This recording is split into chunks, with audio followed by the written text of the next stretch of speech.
Oh man. Jeez, what's really good though, family tree? Let me know that you lot are here and in the building. God damn. Listen, it feels so good to be back. Hey, listen, family tree, let me know that you're up in the building with me. Please hit up the like button, hit the like button, hit the like button. That's what it's all about. Notification gang that's here to support Titans TV. We're getting it in. It's Scholar gang, gang, gang, gang, gang time today. All right.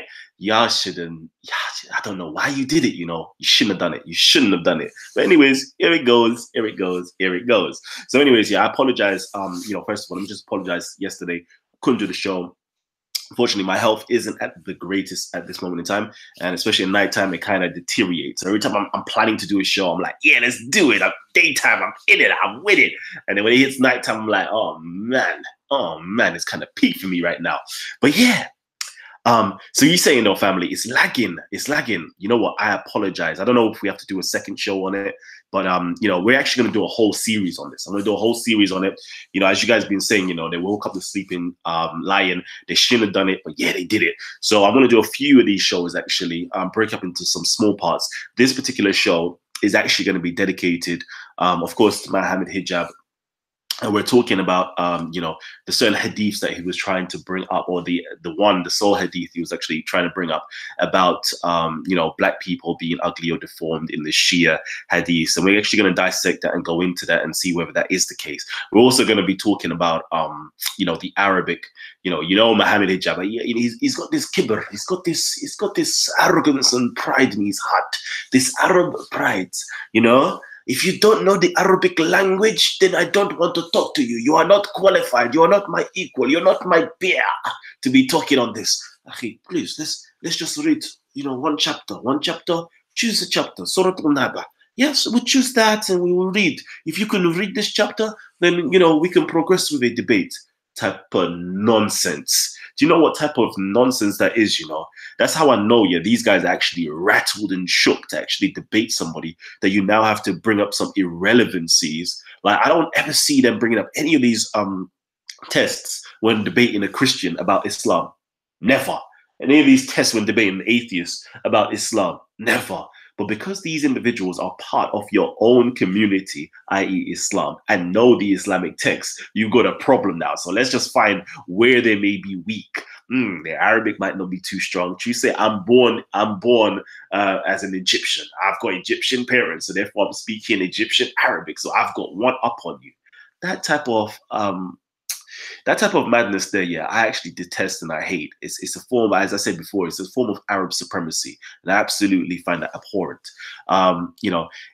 He brings about this test. Let's actually just really dissect and analyze that test for one hot second, though. Like, you need to be able to speak the Arabic. You need to be able to read the Arabic and so forth. Like, that has no relevancy in a debating concepts, right? It has no relevancy, absolutely no relevancy. It's like me saying to Mohammed, or most of these Arabs, or most of these Muslims at Speaker's Corner, or most of these immigrant Muslims at Speaker's Corner who English isn't their first language. Listen, brother, I should do this.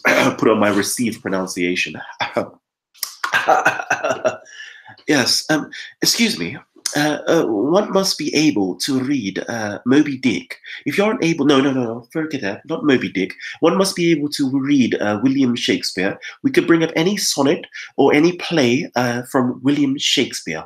Let me think. Let's read Romeo and Juliet. Do you understand the words that are being stated in Romeo and Juliet?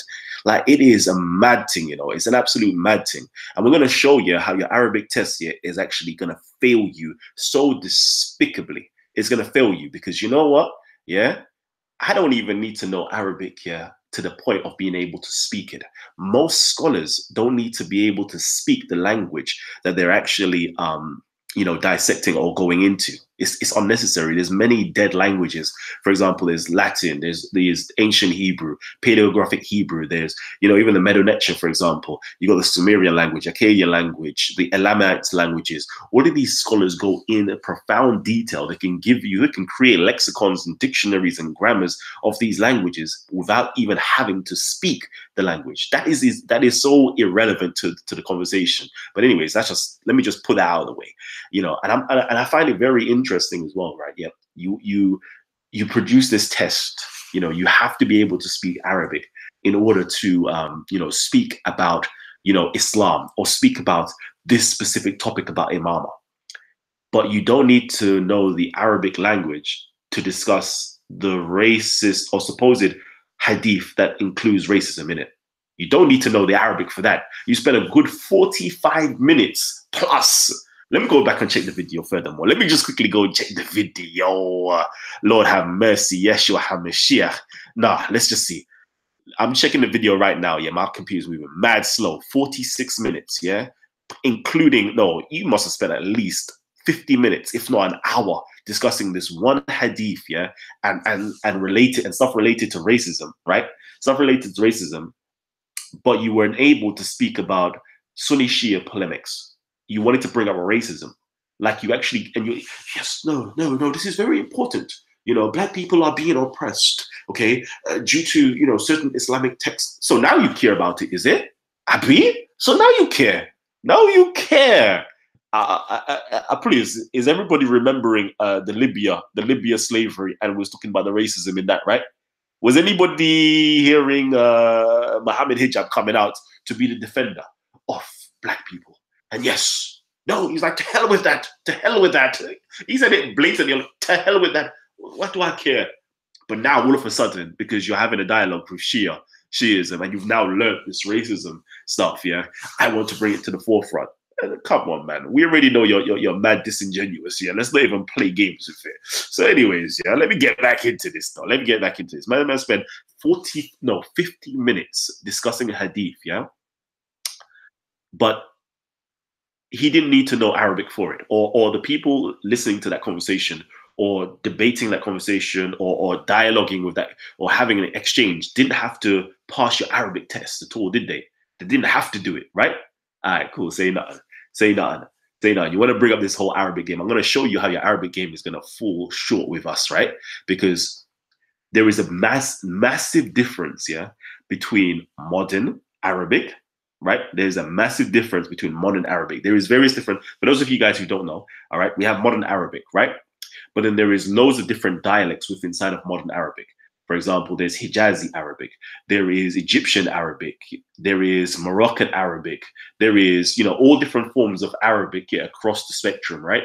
And trust me, they may sound similar, but they have very stark differences, all right? Very stark differences, all right? So we're going to show the differences between the modern Arabic and the classical Arabic, and how your modern understanding of Arabic falls short of your classical understanding of Arabic. And I'm going to point that out to you as somebody who is not a native Arabic speaking person. So you should be able to call me Jahil right now, right?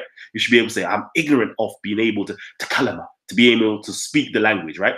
I'm going to say I'm 100% ignorant of it, right? But imagine that. The ignorant one is going to teach the supposed wise one about Arabic right now. Yeah. And I hope everybody else who's listening into this, I don't care if you're Muslim or non-Muslim, coming for the lesson, innit? Coming for the class, coming for the journey, and enjoy this, right? But let me just stop right there and say, if you haven't already, hit the like button. I beg. Abi, please hit the like button right now. Yeah, hit the like button. Family, show the love and the support, man. Let me know that you're actually here to support Titans TV. Can we get it? Can we actually get it? Like, I'm just seeing right now, we got what, 95 people tuned in right now, and there's only what, 29 likes. All right, if you don't know, really respect the thing in it. I'm just gonna wait in it. I'm gonna wait for a little bit. I'm gonna wait for a bit. I already know that the dislike button's gonna rise, because we know we've got loads of Mohammad Hijab fans here that's in the building, right? They don't care about truth, they care about ick riding. I'm gonna say it again. They don't care about truth, they care about ick riding. That's right. They care about ick riding.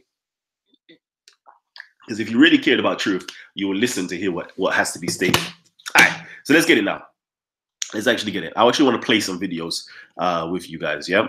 So this conversation actually started up, yeah, with Mohammad Hijab trying to be all cheeky and that. All cheeky and that. Let's get it. So, man says I'm a hypocrite. Mohammad Hijab actually says in the video, yeah, he's a hypocrite. You know, actually, nah, I gotta play that. I gotta play that just to start off, right? Nah, I have to. I'm not gonna front. This has to be played, bro, yeah, because this just lets you know the nature of the individuals that we're actually dealing with, right? Let's just do this. Let's stop about here. Let's start here. Let's hear what Mohammad Hijab has to say about himself. He made that declaration. Black Isa. No. He said the great black Shia. I've seen some you after they. If I'm a hypocrite, I'm a hypocrite. I don't care. Sometimes I'm not making. I don't know. I'm asking him. I followed him one time because I was wanting to ask him about a particular. See that? If I'm a hypocrite, no. Let's rewind that. Let's rewind. He said the great black Shia. I've seen some you after they. If I'm a hypocrite, I'm a hypocrite. I don't care. Sometimes I'm not making. If I'm a hypocrite, I'm a hypocrite. Sometimes I say I don't care. I don't care. I'm a hypocrite. Hey, salute to you, Mohammad Hijab. I love you, you know, because you know what, yeah, you keep it true. You let everybody know, yeah, who you are straight off the bat, yeah. But people will still be lapping up your stuff, even though they, you know who you are. But anyway, let me continue. If I'm a hypocrite, I'm a hypocrite. I don't care. Sometimes I say stuff that, boy, I just say it for the moment in time to win a debate. All right, let's get it. That's why I called him a sophist, yeah. Like, anyway. So I wanted to put to him. That's what you're asking me about Isa, yeah? Right. I wanted to put to him that actually you will not find one authentic hadith or even a weak hadith. Okay. All of them are mawdu'a. All of them are fabricated ahadith, which talk about zunuj from the Sunni tradition, and we don't accept any of that. For the zunuj. For the black tribe, for the zunuj. Now, the point I'm making to that's what I want to ask him, because he's black Shia. All right, here he goes, yeah. Here he goes. Okay, he wanted to ask him this question, yeah. He actually wanted to, you know, have a interfaith dialogue right now with Isa, the intellectual black Shia. And this is the question that he wanted to ask him. Let's get it. Right. So I wanted from his perspective. I said, how do you make sense of this hadith that says, and he's a black guy converted to Shiaism. I wanted to know what he was going to respond. You know, to the fact there's a hadith literature that says that black people deform. So I just, that was the reason why. I understand. But it wasn't to do with. All right. So that's that's what we're going to discuss today. Okay, we're going to actually discuss that. And what's going to be so funny about actually discussing this is this. All right, he brings up this hadith that's in the Shia literature, right? He brings up this hadith that's in the Shia literature. I want to know, does anybody know about this hadith that's inside of the Shia literature? I'm going to wait, see if anybody knows about this particular hadith. I don't know whose Arabic is great at this moment in time. Let me know whose Arabic, you know, who's got the best Arabic here? Who's listened to what he had to say and knows a bit of the Shia hadiths and says, yes, that is part of the Shia hadith. Let me know. This is fact check number one. This is fact check number one, right? This is fact check number one. You have, yeah? I do. So tell me, Marshall, yeah? I'm going to play it back slowly. This is what I'm going to do. I'm going to play it back real slowly, yeah? And I'm going to ask you, Marshall, could you translate what he just said? Okay? Wait for it. Now, the point I'm making, that's what I want to ask him, because he's like Shia. So I wanted from his perspective. I said, how do you make sense of this hadith that says, okay. So I'm going to play it nice and slow, yeah? Play it nice and slow. So, you with me, family? I'm going to play nice and slow, yeah? Just so you lot can be with me and join the conversation. Because we've got somebody who actually speaks Arabic and understands Arabic and lives in Morocco and can really hear what's going on here. So let's get it.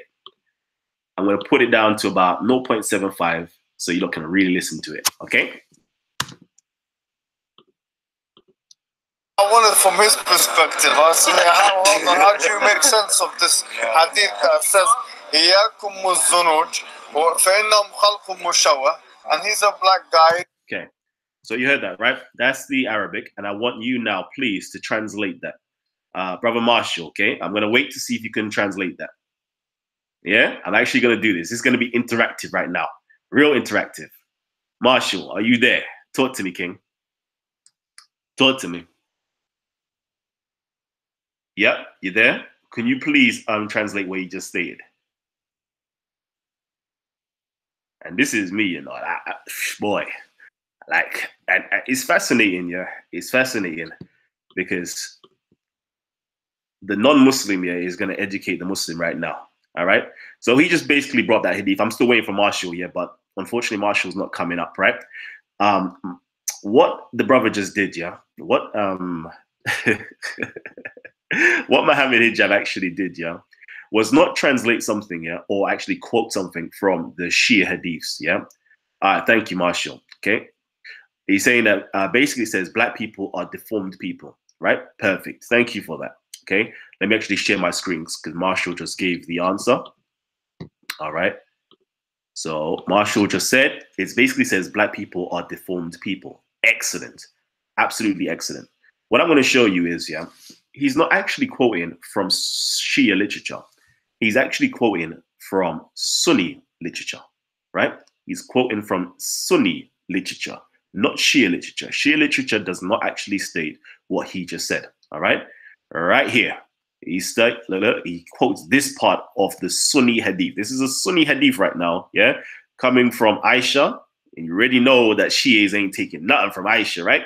So you already know you got about 1, 2, 3, 4, 5 different transmission coming down from Hisham ibn Urwa, yeah? Okay? 5 different narrations coming down, or 5 different separate chains, yeah? That basically reproduces this Hadith, right? And most of them are from Ibn, when you get farther down, you get into Ibn Ma'in, you even get to Ibn Jawzi, and a few other, what's his name? Sunan Kunti? I can't remember his name. Anyways, yeah, you got a few of them basically. And then you got another chain from Anas ibn Malik. This particular thing here is actually coming right over here. Let me go to this because we already dealt with this before. If you haven't already checked out this, yeah, this is called Shia's Debunks Sunni Defense, highlights institutional racism in Sunni books, right? And it goes straight through it. And it shows you the different chains, yeah? And this is all considered, the different, narrators of the chain are all considered to be thicker, meaning they're all considered to be trustworthy individuals. Later on down the line, they try to say that this isn't Sahih, but earlier times, this was considered to be Sahih. So anyways, yeah, this right here, as you can see, he quoted, yeah, right here. All right. He quoted, oh, there we go. Yep, right here, right here. This is what he quoted. I'm not even gonna quote it yet because you already know my Arabic here isn't really great, right? Isn't really great. This is what he quoted right here. All right, but what he doesn't realize, yeah, that it's saying that beware of the Zanj, or because they're distorted creation, right, isn't actually inside of the Shia hadiths. The Shia hadiths actually, which he misquoted, talks about what? The Shia hadiths talk about be on your guard when marrying the people of Zanj, okay? And it does say because they're a distorted creature, all right? But we're gonna delve into that, right? We're gonna delve into that.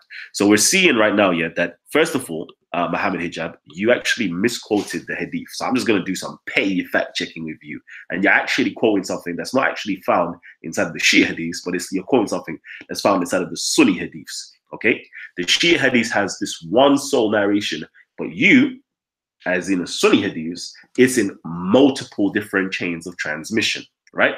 Multiple different chains of transmission. So it's very odd when somebody's actually throwing stones, yeah, in a glass house, right? And before anybody says anything, right, I'm just pointing out these simple things. Before anybody says anything, yeah, I'm not actually trying to defend, the Shia Islam or the Shia books or the Shia racism inside of Shia books and so forth. I'm actually going to show you guys, yeah, that this particular hadith isn't exactly racist. And it's going to be mad crazy to hear that. This hadith isn't actually racist. And it's not even, it's not even racist at all. I'm going to put it like that. It's not even racist at all. What it is the translation becomes racist, or the translation becomes racialized. And this is the major thing that most people are completely aware of. And I'm going to show you at what point it becomes racialized. It becomes racialized when people, as Mohammad Hijab, who believes he has some authority over Arabic, gives you a translation, right, that says that they're ugly and that they're deformed. I'm going to discuss that. We're actually going to discuss that. So fact check here. I'm just going to say fact check number 1, Mohammad Hijab, you're actually reading from Sunni hadiths rather than a Shia hadith. All right. And fact check number 2 is your Arabic here. Although your modern Arabic is great, I'll give it to you. Your modern Arabic is great. Your classical Arabic is poor at best. Very poor at best. Because you know why? You know why I say it's poor at best? Because you attempt to actually give a translation. All right? You attempt to give a translation. Let me see. Where do you attempt to give a translation at? You attempt to give a translation at, let's see, 2 minutes 35. All right. So if we go to the second video, you give a translation, or you attempt to give a translation, and you actually affirm when other people are actually saying what the word actually means in Arabic. So let's just quickly see. Let's just see Mohammad Hijab. Let's get it in with you. This is just too easy.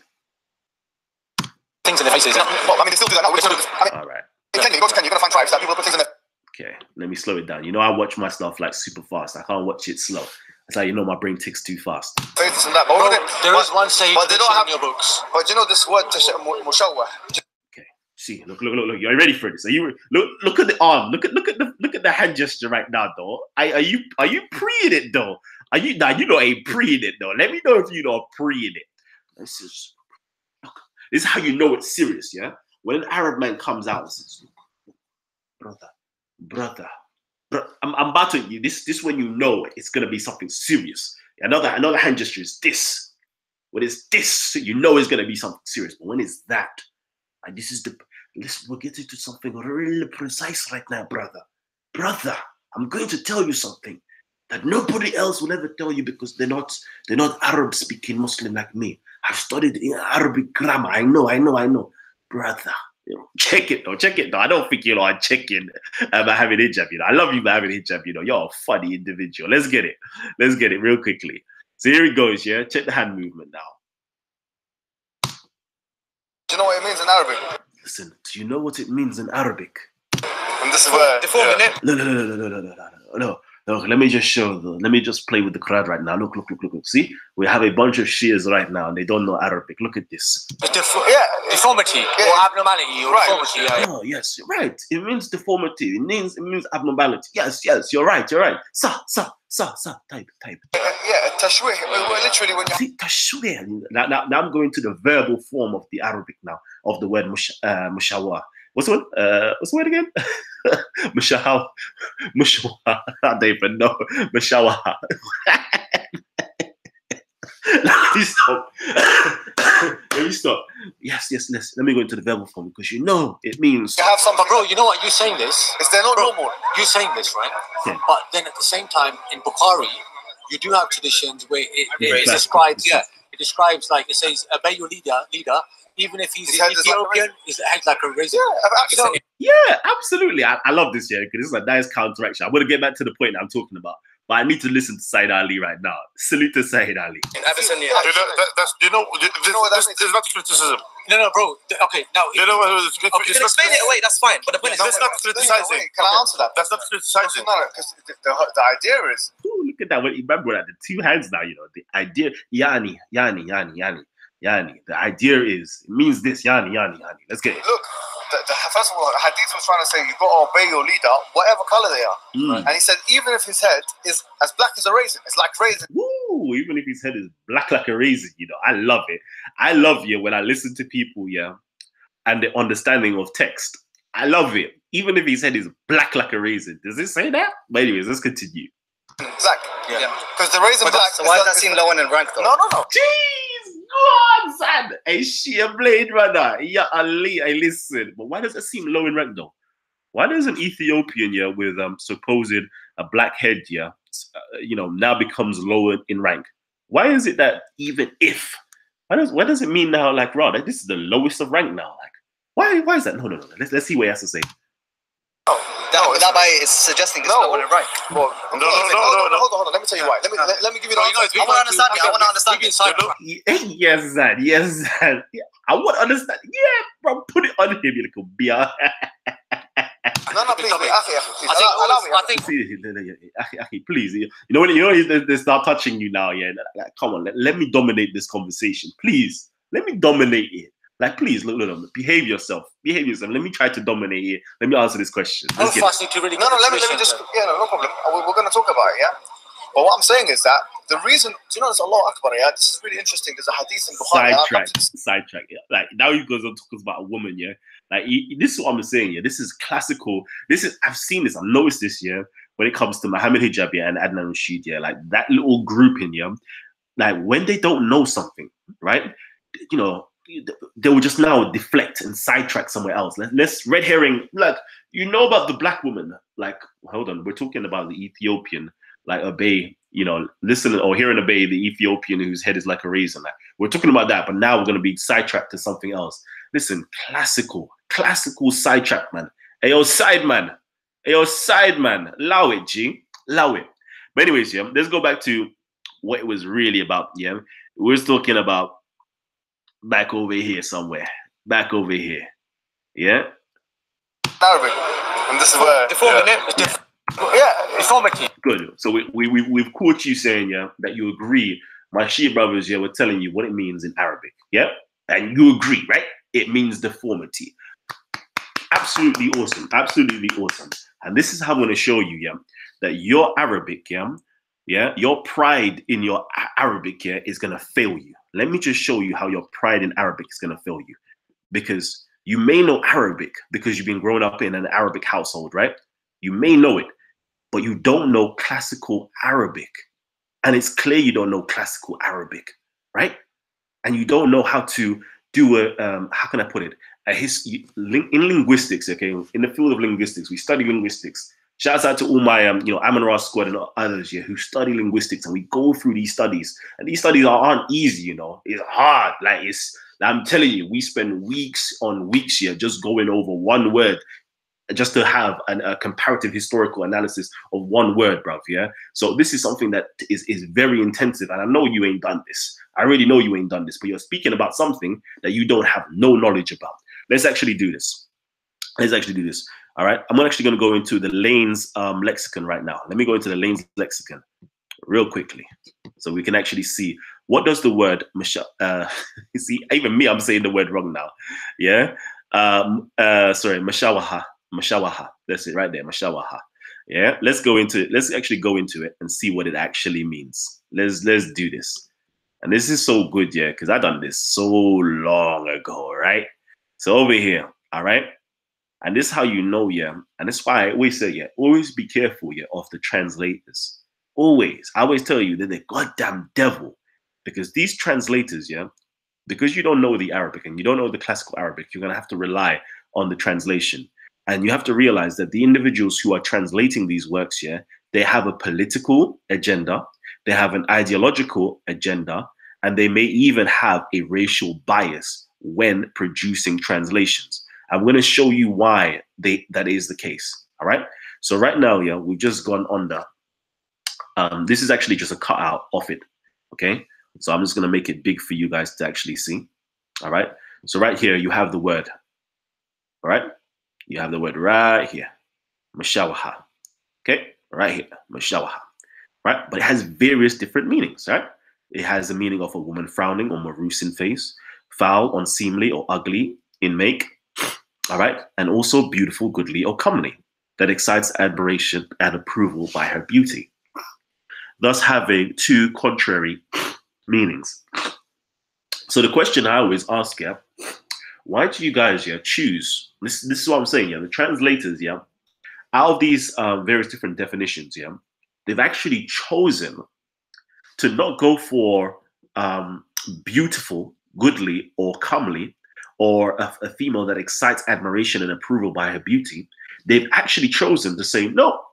A black woman such as a Zanj cannot be beautiful. This is definitely not the meaning of it. All right, this could never be the meaning of it. Excites admiration and approval of her beauty. That can never be the case. It must be ugly in make. Do you see how the translators can play games with you, right? And because some of us have grown up in a racial prejudiced upbringing or society, we may necessarily think that black is like ugly. Some of us, you know, you have people like Abu Ibrahim, yeah, that could, you know, that the Asian guy up in Birmingham, yeah, that was speaking about blacks in a negative format to say that they're not decent people because they don't speak and talk and walk and act decently. That's what he was inferring based upon his speech. So you got people like that have grown up in that mentality. So when they see a word such as mashawaha, yeah, they're not going to say, no, if it's referring to a black person, it must be ugly. It must mean deformed. It must mean all the negative things because they can't be beautiful. This is how we're talking about, yeah, racial biasness.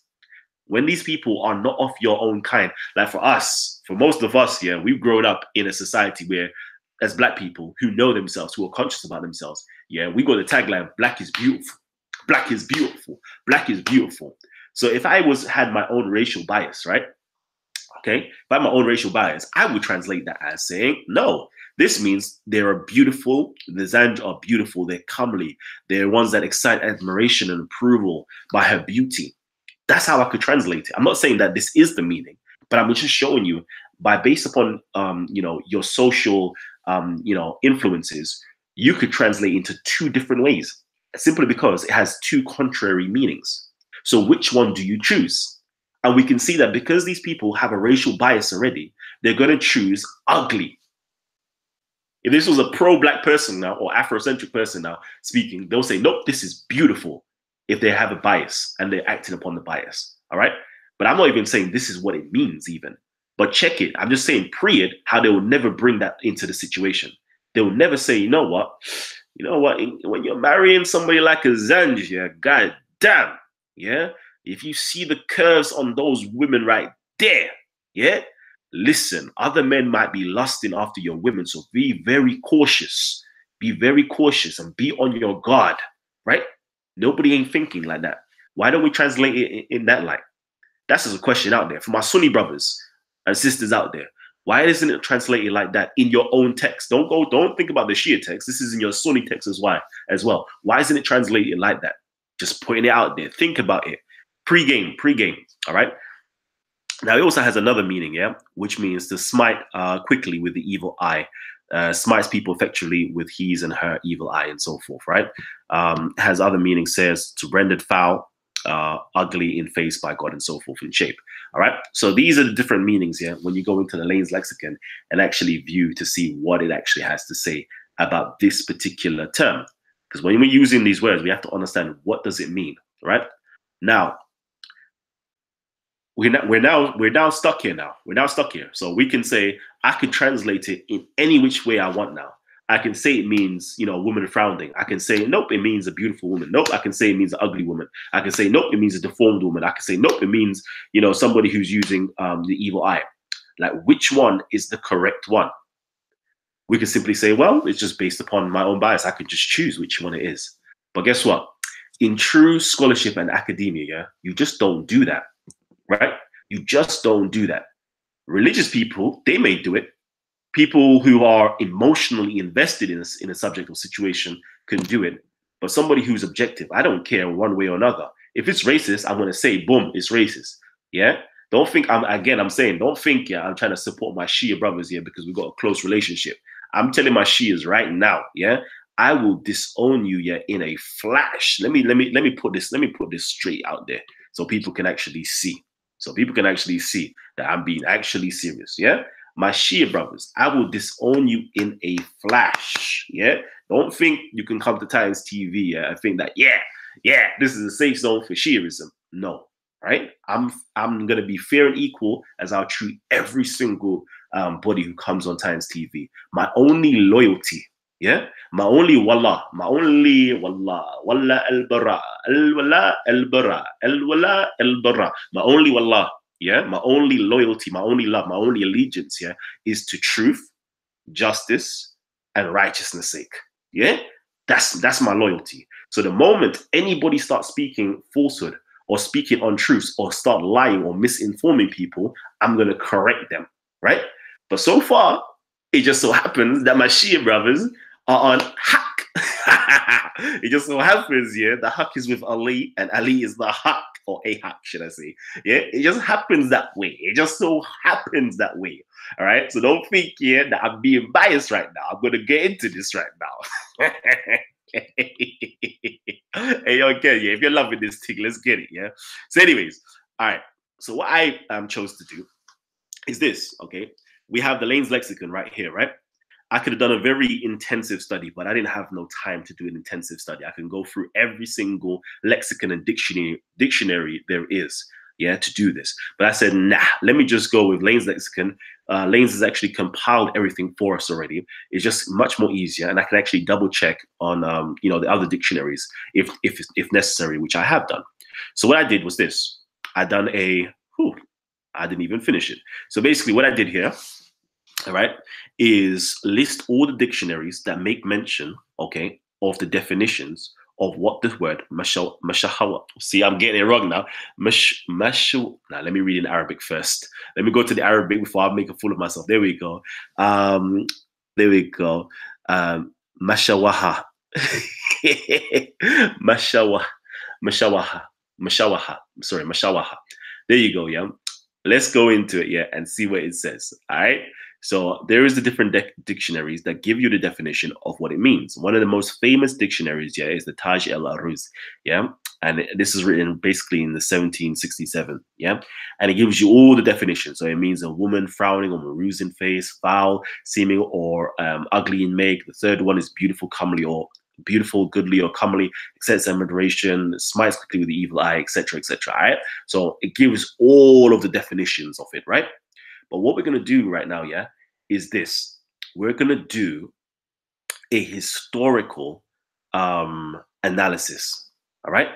So in 1767, it had all of these meanings, right? You with me, family? You with me? Let me know if you're with me, all right?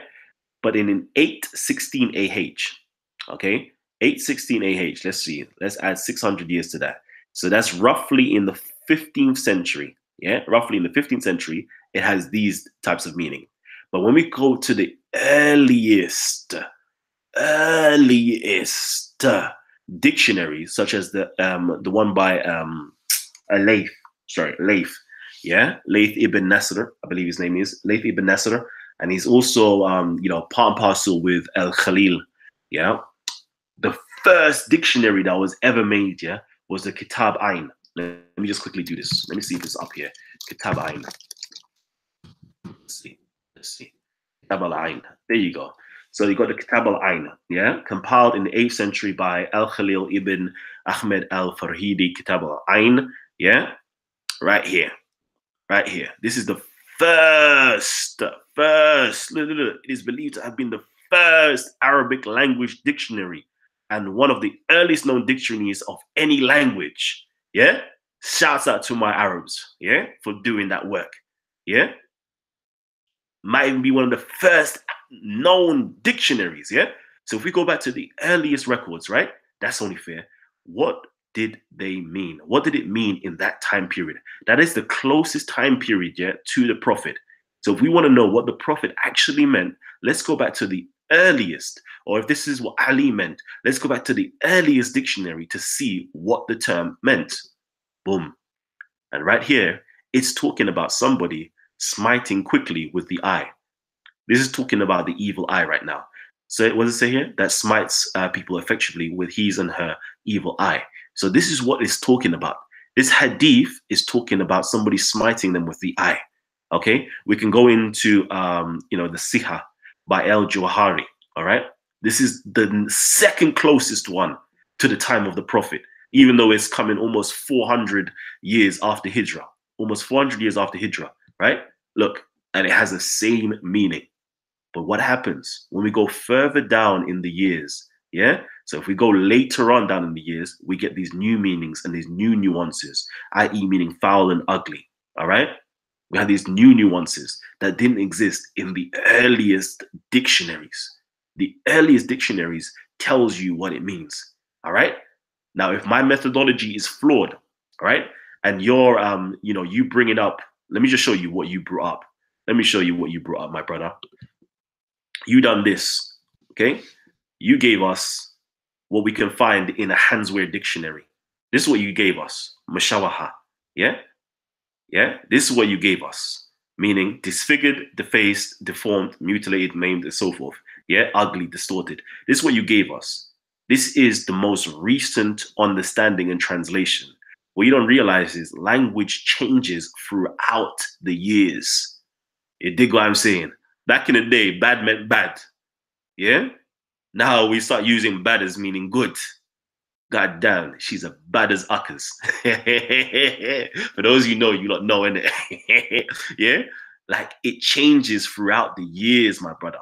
So you come in here with your modern Arabic here because you speak Arabic, because you've grown up in an Arabic household. It doesn't mean that the word actually meant that. in its origination, right? It doesn't mean that at all. Where am I?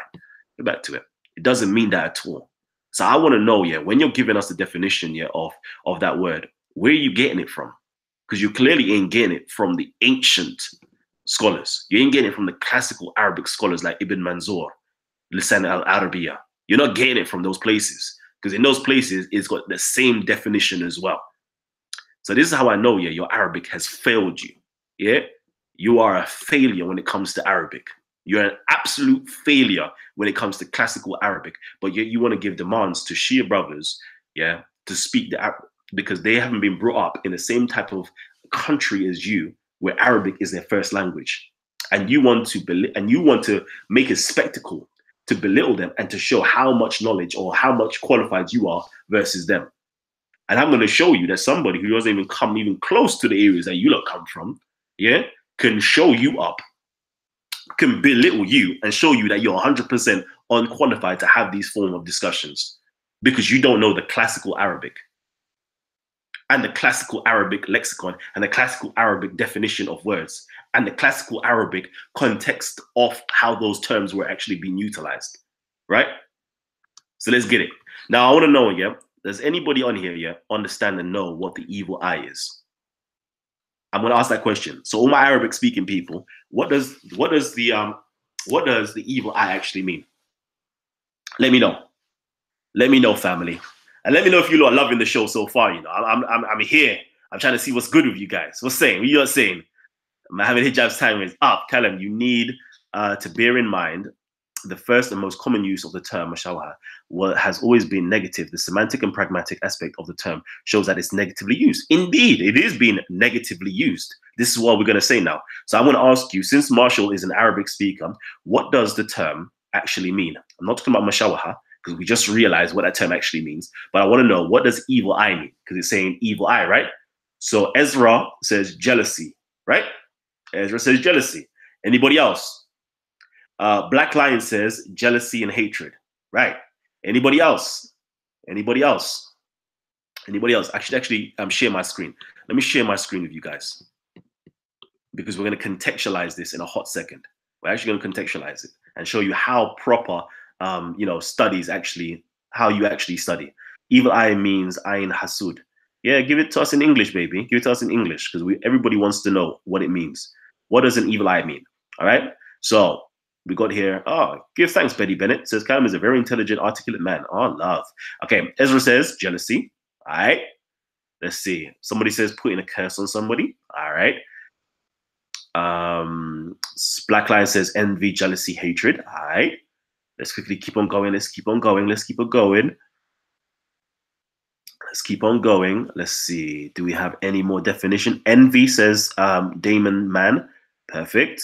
All right. Remember we said Marshall says evil eye means ayn hasud. Okay. Come on. Okay. Ayn hasud literally means envious eye.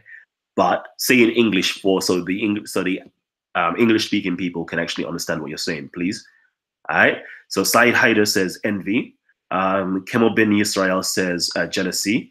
Yep. All right. Perfect. Yeah. I'm going to stop right there. All right. Cool. So now if we actually contextualize this now and say, what is being stated in this particular hadith when it says, be on your guard. Be on your guard when in marriage or with marriage or when married, yeah, to a zanj. For in it or for in them is what? Jealousy. All right? That's what it literally means.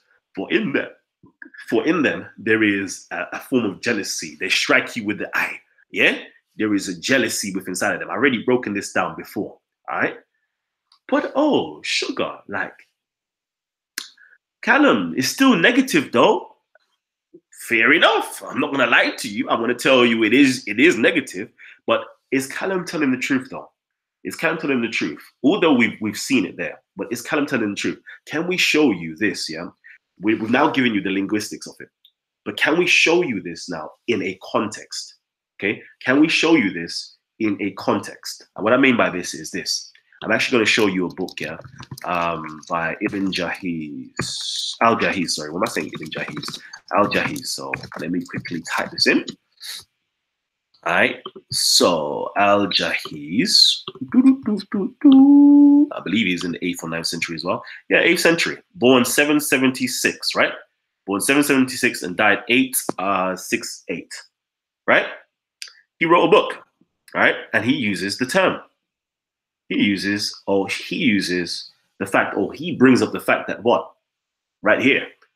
The Negro, so apologize here, where this book, the English translation is translated a long time ago, so they're going to use, certain terms like this. It says here, the Negro is more jealous of his woman than anything else that God created.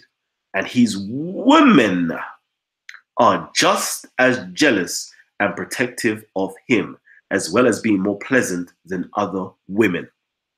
God damn. We love our women. We love our women, don't we? And they are definitely pleasant and they're definitely beautiful, right? So they're saying here, yeah, the same context, letting you know that they are very jealous individuals, right?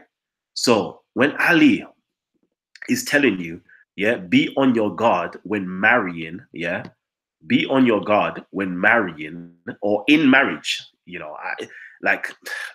okay, because it's funny still, it's funny, because it's telling you, be on your guard, yeah, in marriage or when being married to these, these women of Zanj, because they're jealous women. They're very jealous women. Now, I want to know, yeah, does that stink of racism as how it was translated before, that they're ugly and deformed creatures? It takes a very racialized mind, yeah, to first translate it as such. And this just shows you, yeah, how racism creeps in, all right? It may not be the intent of the person speaking certain words. So for example, yeah, Ali, may not be his intent when he spoke those words for it to be misconstrued as racist. He's just simply saying that they're very, they love their men. They are very jealous people, right? But later on down the line, because of the evolution of language, jealousy now becomes ugly, now becomes based upon, because we now have to kind of see how does the concept come into play, right? Because jealousy now, ideologically, is a very ugly trait. So now it becomes ugly. Now it becomes physicalized, now it becomes deformation, now it becomes this, now it becomes that. And the whole definition changes throughout the eras, throughout the time. And now somebody in modern Arabic reads that same word where now the other definitions of the word has been lost throughout time, picks up that word and says, oh, look, the Zanj are ugly creatures or deformed creatures, like beware for them, like avoid them like the plague type of vibe. That's what now it's now translated into. Beware of them, avoid them like the plague. No, it's just simply telling you that when you're in marriage, and look, the Hadith is actually telling you you're actually already married to this person. Actually, I may be wrong. I may be wrong because my Arabic is not the greatest, yeah? But the word there, yeah, is alerting you to the fact that you're already married to this person in marriage. Marriage, yeah, literally means you are married, right? Marriage means that you're married, right? So you're already married to this person, yeah? So why would, and this is what makes you think, yeah, like when you actually add logic into the equation, yeah?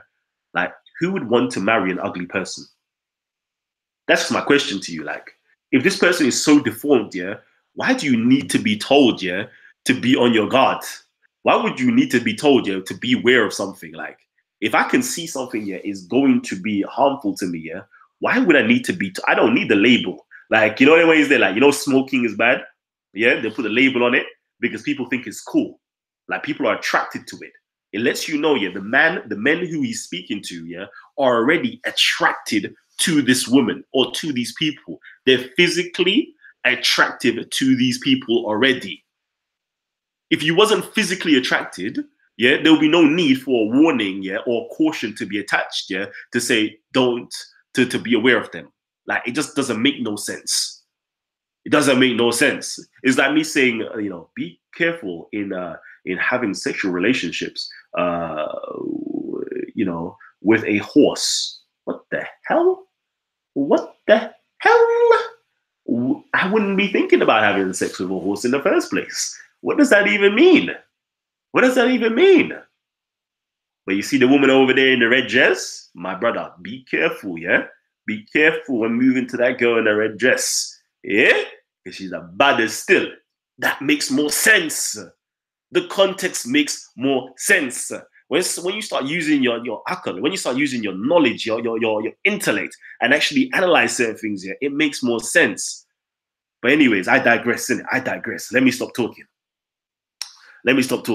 All right, Marshall Maven says, language always changes. You are correct on this point, but regardless of what the term means, we need to focus on the context, pragmatic primarily. Yeah. So talk to me, all right? So now I've given you the breakdown of that, okay? I'm just giving you my fact check, all right? If you think I'm wrong, okay, this is what I'm going to say to you. If you think I'm wrong in my breakdown or my analysis so far, yeah, I'm inviting you guys to come on and point out where I'm wrong, all right? You don't get this anywhere else. Trust me on this. You don't get this anywhere else, yeah, where people, yeah, invite others, yeah, to critique them, yeah? I have no, like, you know, only people scared, yeah, only people scared, and how can I put it? Realize, yeah, they are on shaky grounds, yeah, don't want to be criticized. That's the only people. He personally criticized me all day long. Like, you know, you're not scared, like, but why are you always criticizing us, fam? Like, criticize me. Criticize me. We're always open for it. Kemetic philosophy here tells us we're always open to be, like, every single day is our judgment day. You know, you see we have our scales, yeah, we got ma'at, and then we got our heart representing our consciousness, right? It's always there. Like, this is the criteria of truth. This is it right here on the scale. Yeah, it's a feather. It's so very light. There is your heart. You would think it's heavy, right? But now our hearts are light. The reason why our hearts are light, because we know we're in balancement, in harmony, in truth. We only speak that which can be proven. We only speak with evidence. We don't simply speak out of our mouths. You dig what I'm saying? We only speak with inspiration, baby. So yeah, baby. So I'm gonna give you guys a few minutes before I close down. All right, a few minutes before I close down. The link is literally in the description box. Literally in the description box. So if any of you guys would like to come on and say, Kalam, I agree with you. Yeah? Come on and say, Kalam, I agree with you. If any of you guys want to say, Kalam, you're wrong. Yeah? And this is why you're wrong. Come on and do it. All right? But you've been given the opportunity. Never say, yeah, you haven't been given the opportunity. And we're always discussing this particular point about this particular hadith, the Shia hadith, right? This is a Shia hadith, yeah, that Mohammad Hijab misquoted, and he was quoting his Sunni hadith. Okay, he was quoting his Sunni hadith. I'm even clearing up your Sunni hadiths for you. You think what I'm saying? The ones that you rejected, yeah, because on appearance seem to be racist, yeah, yeah. The ones that you rejected based upon appearance seem to be racist, yeah, and you're discarding, you know, the trustworthiness of all of the narrators, yeah. You discarded them because it apparently seems racist to you. Yeah, without actually doing your proper due diligence. Well, this is why Sayyid Ali didn't want to negate it and say no, it's wrong, because he knows like it's sahih, it's sahih. It's either our brains are defective or something, because it's a sahih, brother. It's sahih. You just failed to understand what it actually meant. That's all. Shouts out to Betty for donating, yeah? Love you guys. Love you guys for that. You lot are helping us to keep the show moving and rolling. So give thanks. Now again, yeah, I'm still waiting. So if anybody would like to come on, yeah, the link is right there. Trust me, the link is right there. Nobody ain't hiding. Mohammad Hijab, nobody ain't hiding, baby. And just best believe, yeah, I've got a couple more shows on this, right? I got a couple more shows because we're going to point out your Arab supremacy. Because I haven't done that yet. I'm going to point out your Arab supremacy, right? I'm going to talk about your hadiths about, you know, the blacks over the whites and all them nonsense there, yeah? Sounds good, right? It sounds good. And we know, yeah, me and you both know, and most of your Salafi mandem, yeah, you already know, yeah, that this is not the truth. You lot know, because if you're following the words of Ibn Taymiyyah, yeah, you already know this whole, oh, no black is superior to a white, no Arab is superior to a non-Arab, and so forth, yeah? It's good.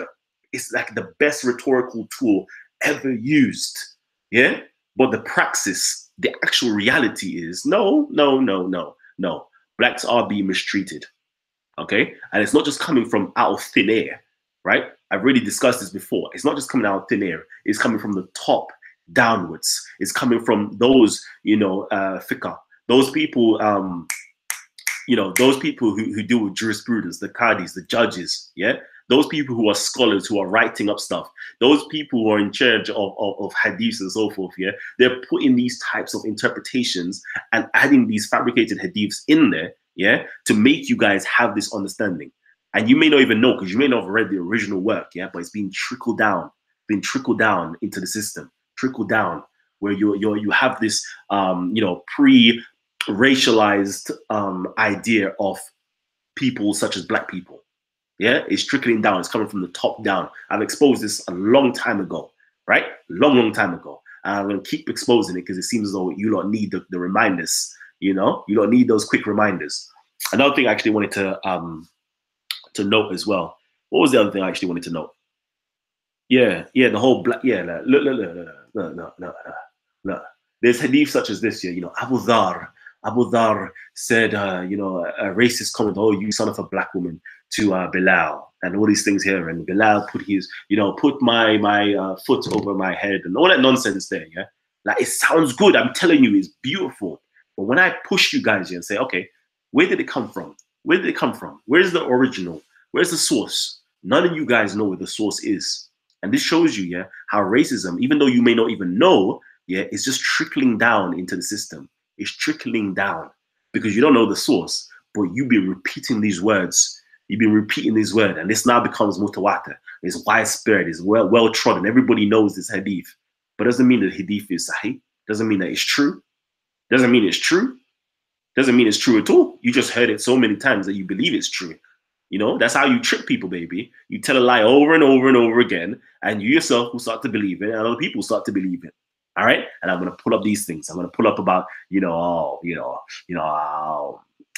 there is no racism in the Sunni. It's all incorporating. It's all inclusive and all that nonsense there. Look, we have direct text to say that, you know, we're all equal. Liar. Well, I'm not saying that. I'm saying that the particular hadith that you brought up, liar. I'm gonna just expose it all, fam. There's so much things that I'm gonna expose with all of you guys here, just to show that you're just speaking out of your ras clot, yash. You're speaking out of your bottom, and you're lying to the people. Let me stop there. I don't even believe that you're lying to the people. You yourself is misinformed, and you're spreading misinformation to the people. I'm gonna point it all out. I'm gonna make it hopefully on an hour each show, just to point out all of the numerous inconsistencies that you lot speak about. But yeah, baby, what are we saying though, family? What are we saying? I'm about to sign out. So talk to me, family. Talk to me. Talk to me before I go, family. Let me know. Did you, this term comes from white slave trade. Ooh, did you know that? Okay, cool. All right, family. So please, if you got any questions or anything else,